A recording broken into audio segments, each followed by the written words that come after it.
Hey everyone, Hive Doctor here. I recently had author Chad Mote reach out to me with about this little gem that he's written called Bee Poems, Songs from the Hive. I'm going to share this with you guys today. This is less of a book review and more of a book presentation because this is truly something worth having on your beekeeping shelf. So stick around.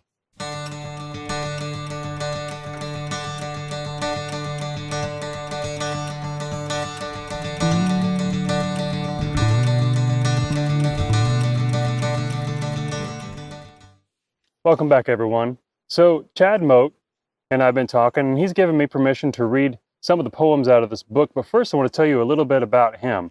And I'm just going to read straight from the back of the book so you can kind of know where he's coming from.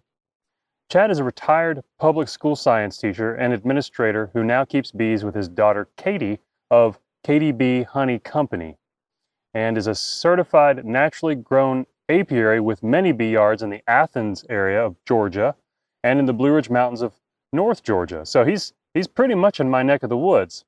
Athens is probably about 3 hours from where I live.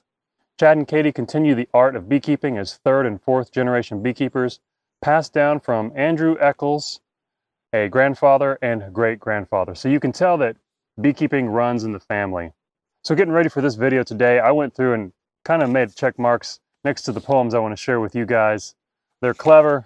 Each one's titled exactly, what it's about, obviously, but I'm going to start with one called White Dragon, and you tell me what you think this is. White Dragon.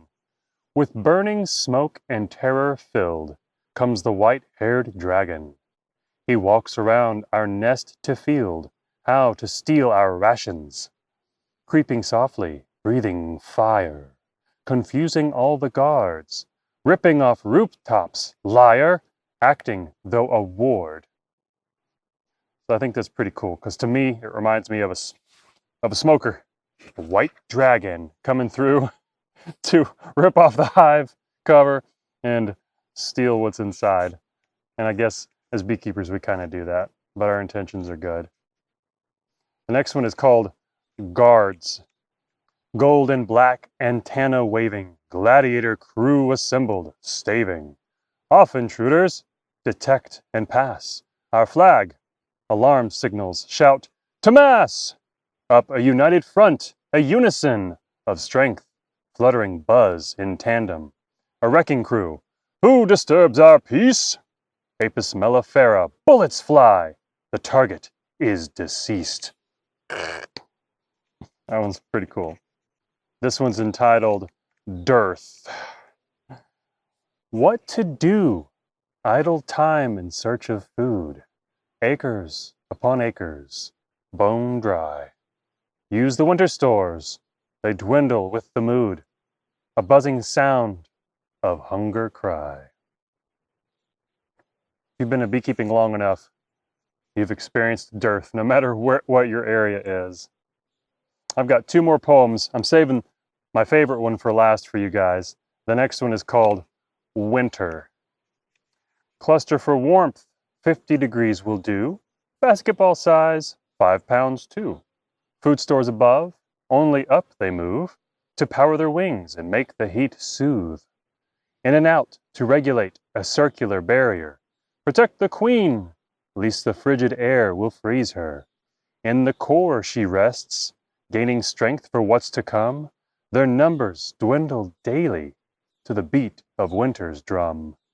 Roof with honey to the left of them, pollen to the right.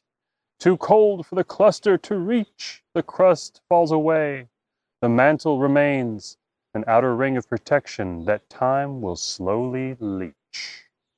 That is definitely winter summed up on one page in a book. Okay, just gonna do one more. There's let me see, there are this many poems in here, plus a little in the next page. It's a lot. It's a very fun read. I took my time reading it because I really wanted things to sink in and get a feel for it before I did this video, because I wanted to do it justice. But here's one that I especially wanted to share, because when a beekeeper puts themselves out there, especially in front of other beekeepers, you can bet that as time goes forward, they are not going to be unfamiliar with that beekeeper that corrects everything, that tells them they're doing it wrong, especially on YouTube. I get a lot of comments on my videos quite often, and I have a feeling it's mostly from book-learned beekeepers who haven't actually done the thing they're correcting me about on their own. So it's easy to speak from book knowledge. It's not so easy to speak from experience in a corrective manner, because in my opinion, most people who have learned through experience know that we all must learn and that we are all learning, and they're a lot less likely to judge or criticize. So with that being said, let's move forward with this one, the Know-It-All Beekeeper. We all have one at the Bee Club. There's always the one who wants to interject with respect. Why, everyone is wrong except him about the inner workings of our shared insect. A speaker talks and has to balk as our friend chimes in every now and then on how he must have it wrong. This way is right. Know-It-All Beekeeper must remind us again. The younger members we all remember look to the old ones for help. In the middle of it, in body and mouth, he jumps right to it, unable to stop himself. They gather round. He draws a big crowd of novice recruits to his flight for the next generation of know-it-all beekeepers to teach other clubs what's right. Very clever, Chad Mote. I appreciated this book very much, and I hope that many others do as well. You can find your own copy of this in the description below, straight from Amazon, which is where I got mine.